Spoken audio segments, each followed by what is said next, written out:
Supreme court के chief justice जो चंद्रचूड़ थे वे मिली भगत है, क्योंकि वहाँ मनुवादी बैठे सारे मनुवादी वहाँ बैठे हुए हैं। चीफ जस्टिस की मनुवादी है, चुनाव अधिकारी मनुवादी है, आरएसएस मनुवादी है ही है, और बीजेपी में एक पक्का मनुवादी व्यवस्था चली हुई है। कहने का मतलब ये है कि जब तक ईवीएम रहेगी ये तानाशाही करेंगे। ईवीएम अब बंद हो जाओ तो तानाशाही इनकी ऑटोमेटिक बंद हो जाएगी। देखिए, वक्त को भी बचाव होना चाहिए और ये संविधान का भी बचाव होना चाहिए, और जो ये ईवीएम है ये बंद होना चाहिए, वोट बैलेट पेपर से होना चाहिए।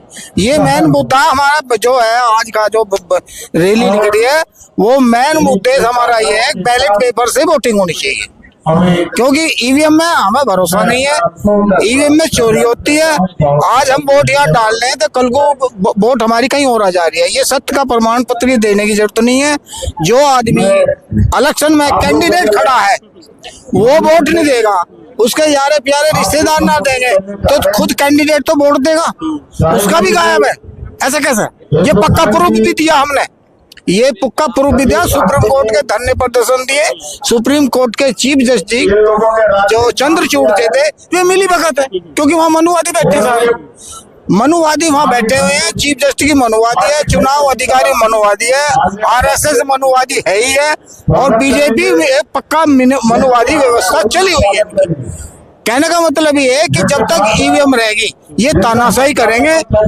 ईवीएम अब बंद हो जाओ तो तानाशाही इनकी ऑटोमेटिक बंद हो जाएगी। अच्छा, आप लोगों ने बहुत बार ईवीएम को लेकर प्रोटेस्ट किया, हमने भी कई बार कवर किया, आपसे लगातार हम बात करते रहे, लेकिन आप समझिए तो सुप्रीम कोर्ट का भी वर्डिक्ट आ गया, आप लोग को फटकार लगा दिया कि आप लोग जहां जीतते हैं वहां ईवीएम का नाम नहीं लेते, जहां आ जाती ईवीएम को लेके याचिका भी खारिज हो गई आपकी। पार्टी तो बोल रही है ना, हम तो पार्टी के बिना तो पार्टी से पहले ही बोल रहे हैं, क्योंकि सुप्रीम कोर्ट में पहले ही केस दायर है इस चीज के चक्कर में। अगर हमने वोट डाली तो हमारी वोट कहाँ गई? कैंडिडेट तो खुद अपना वोट डालेगा, उसका भी गायब है। ऐसा कैसा हो गया?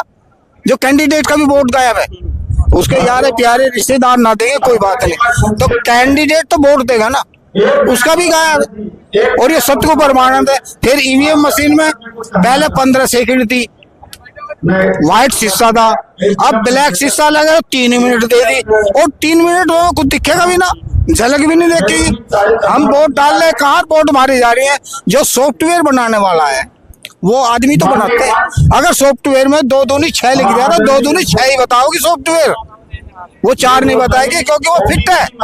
तो ईवीएम को जो सॉफ्टवेयर को बनाने वाला भी तो आदमी है ना। जब एक जहाज ऊपर उड़ रहा है उसको कंट्रोलिंग कर लेते हैं, तो क्या ईवीएम लेकिन बीजेपी के लोग कहते हैं कि आप लोग जो फालतू का रूमर फैलाते हैं, आपको जनता नकार रही है, आपके नेता को लोग पसंद नहीं कर रहे, इसलिए आपको हार का सामना करना पड़ जा रहा है, वो ये कह रहे हैं लोग। अगर वो कह रहे हैं तो बंद क्यों नहीं कराते?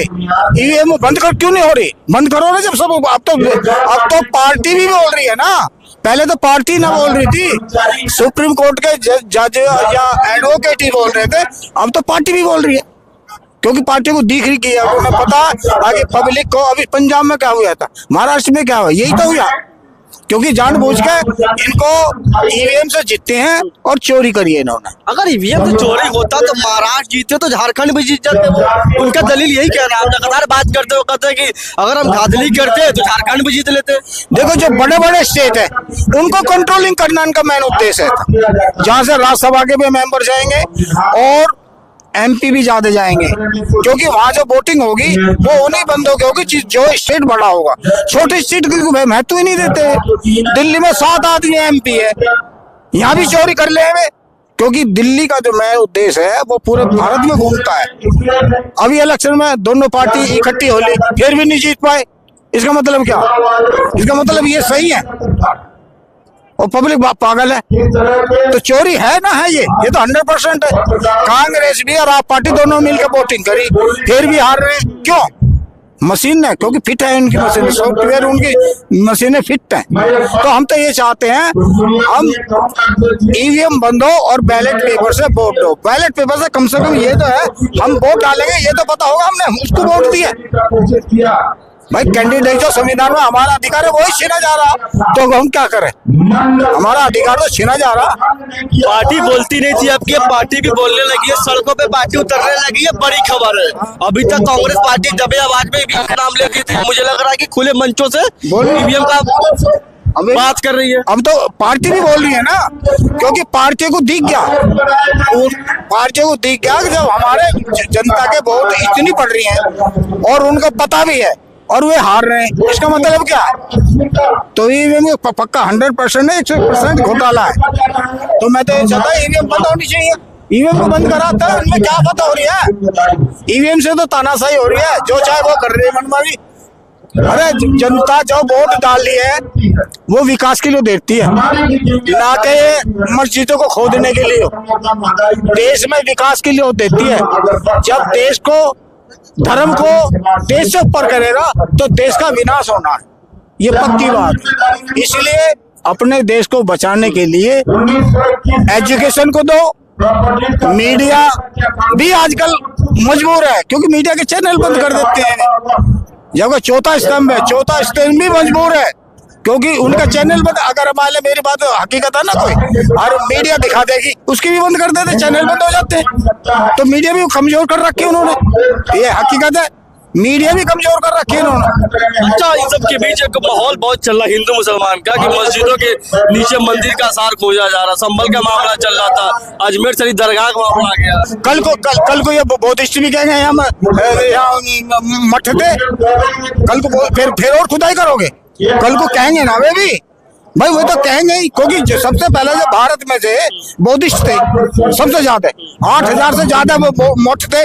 आज कहाँ है? सब पहले उन्होंने दबा दी, फिर उन्होंने, अब ये खोद रहे। ये देश में विद्रोही तो पैदा हो रहा ना, जबकि एक कानून भी बन चुका। अब ये संविधान के दायरे के अंदर जो जहाँ है वो वहीं रहेगा, धर्म हो या मंदिर हो वहीं रहेगा। फिर ये क्यों उस कानून का उल्लंघन क्यों कर रहे हैं? कानून का उल्लंघन कर रहे हैं ना जानबूझ के ये। तो ये वोट जो दिए हमने इसलिए दी थी, और देश का विकास हो, बच्चों को रोजगार हो, शिक्षा हो, वो तो दे नहीं पा रहे, और मस्जिद और मंदिर में आपस में धर्म लड़ा रहे हैं। भाई हमारे संविधान में सभी धर्म को सम्मान है, सबका राइट है। तो संविधान में जब सबका राइट है, विभिन्न देशों का राष्ट्र है, एक गुलदस्ता है, गुलदस्ते को एक फूल को दिखाया जाए ना, वो इतना नहीं सजेगा। जब उस गुलदस्ते में कई तरह के फूल होंगे ना, तो वो गुलदस्ता चमकता है, दिखता है। तो हमारा जो देश है गुलदस्ता है, सारे धर्मों का सम्मान होता है यहाँ। लेकिन ये एक धर्म को लेकर चल रहे हैं, ये तो देश का विनाश कर रहे हैं। क्या कर रहे हैं और क्या कर रहे हैं? मैं देख रहा हूँ कई लोगों के हाथ पे लिखा हुआ है कि धार्मिक आजादी चाहिए, लोकतंत्र देश संविधान से चल रहा है। तो यहाँ तो सभी धर्म फ्री है, सभी धर्मों के लोग फ्री है अपना धर्म का त्योहार मनाने के लिए। तो फिर आप लोगों ने क्यों यहाँ पे नारे दे रहे हैं कि फ्री सब धर्म का है? कहाँ सब धर्म का तो विनाश कर रहे हैं। ये झगड़ा हिंदू मुस्लिम का झगड़ा ना हो रहा, जगह जगह हो रहा है। अभी देखो वहाँ क्या हो रहा, संभल में देखो क्या हो रहा, जानबूझ के झगड़ा करा, 2 दिन में लीले भी दे दी और इंक्वायरी भी कर दी। मतलब पूरी प्री प्लानिंग है ना इनके अर्ची के, ये प्लानिंग से काम कर रहे हैं, क्योंकि फोर्स इनके अंडर में है, सब चीज इनके अंडर में है, तानाशाही इनके अंडर में है। उन्हें पता हम भी ईवीएम से जीत रहे, तो हम कुछ ही कर रहे हैं। मेन चीज है ईवीएम बंद होनी चाहिए और बैलेट पेपर से वोट बस।